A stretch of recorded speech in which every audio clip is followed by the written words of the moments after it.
So, picture this. You wake up, you step outside your front door, and look down.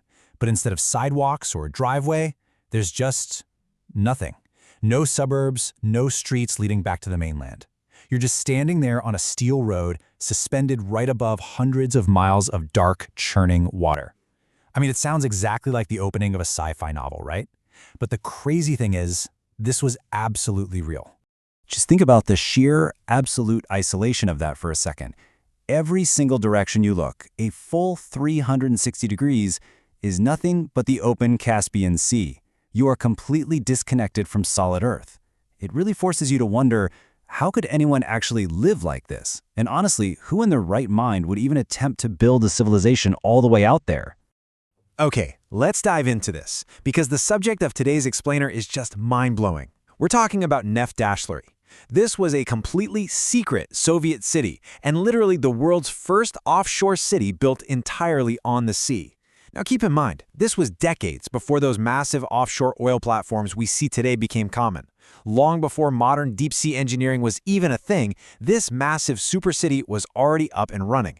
It's honestly one of the most unbelievable engineering projects humanity has ever attempted, and they kept the whole thing under wraps for years. So, how on earth did they pull it off? And why was it eventually just left out there to rust?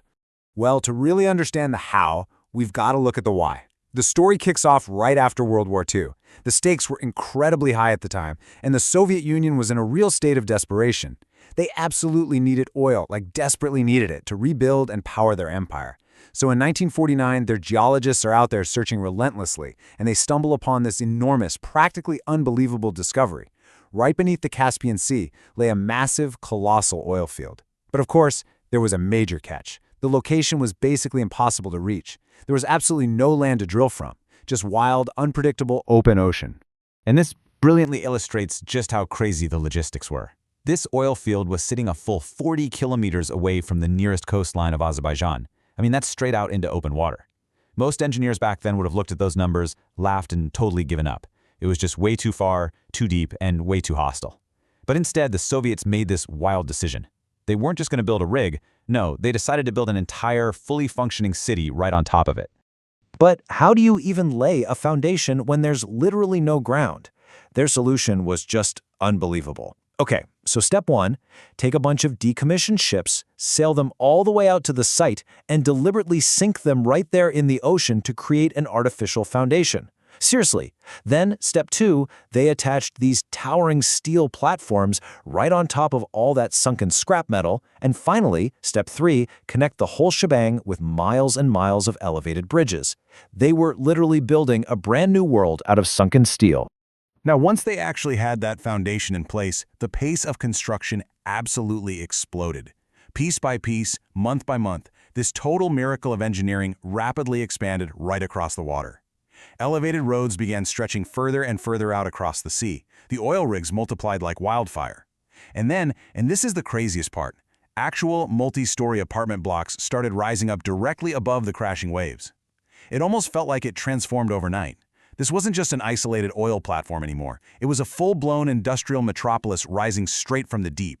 Just this massive, interconnected web of steel and concrete unlike anything the world had ever seen. Now, what's really interesting about this slide is the sheer scale of the amenities they built. We aren't just talking about a few roughnecks sleeping in cramped metal cabins here. The setup was absolutely staggering.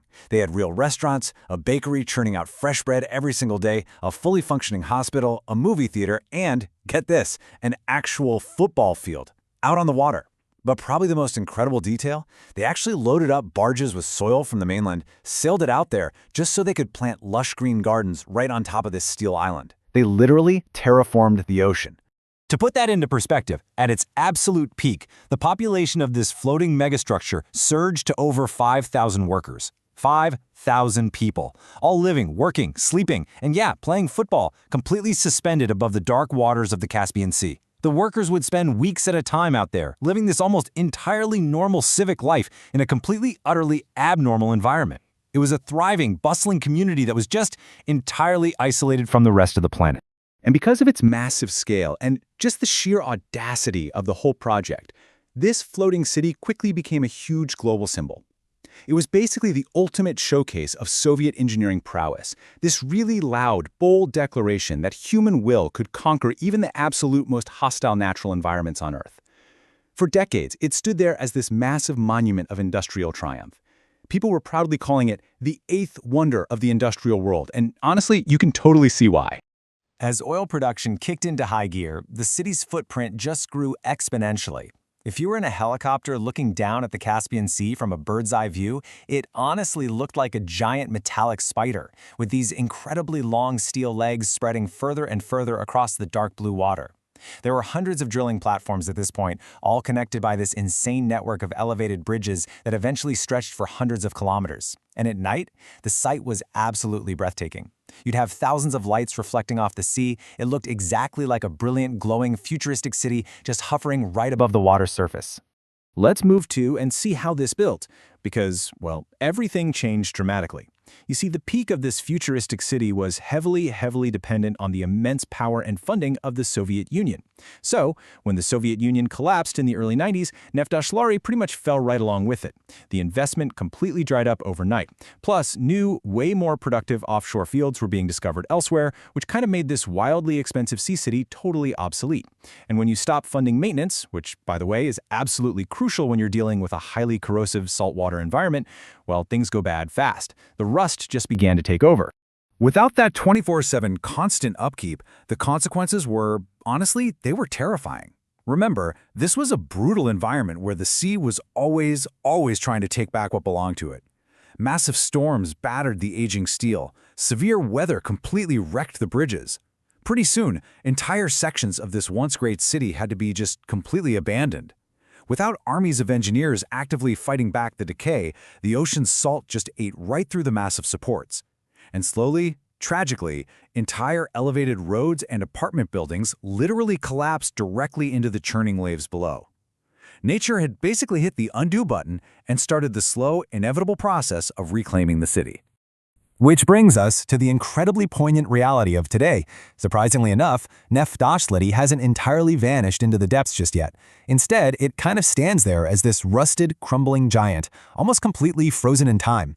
If you fly over it today, you see this really striking, eerie contrast. It's half alive and half completely abandoned. A ton of the bridges have just fully rusted away, leaving these scary, abrupt dead ends right over the open water. You've got these massive apartment buildings standing totally empty with shattered windows and the ocean wind literally howling through the hallways. It is, for all intents and purposes, a haunting, real-world ghost city just floating out there in the sea. But, so the crucial point is, the city isn't entirely dead.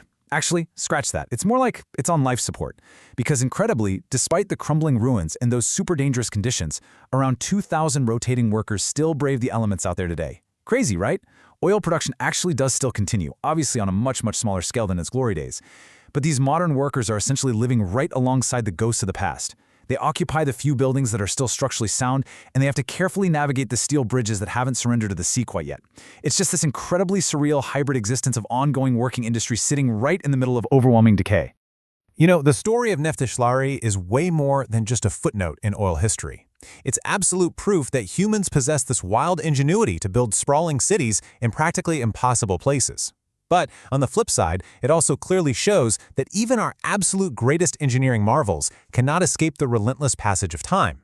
Eventually, one day, the sea is probably going to finish its work and take the whole thing down. But until then, this forgotten Soviet marvel stands out there, caught precariously between history and total disappearance. It really makes you sit back and think about the extreme environments we humans try so hard to conquer. So I really have to ask you, knowing its incredible history, its staggering scale, and its current rusting, totally crumbling state, would you spend a week living in this floating city? Seriously, just imagine sleeping out there, 40 kilometers away from the nearest shore, listening in the dark to the ocean slowly wearing away at the steel pillars right beneath your feet. No way, right? Well, take a moment to reflect on what we've unpacked in this explainer today and keep questioning the incredible, and sometimes incredibly fleeting structures we humans build all across our planet. Thank you so much for joining me, and I'll catch you in the next one.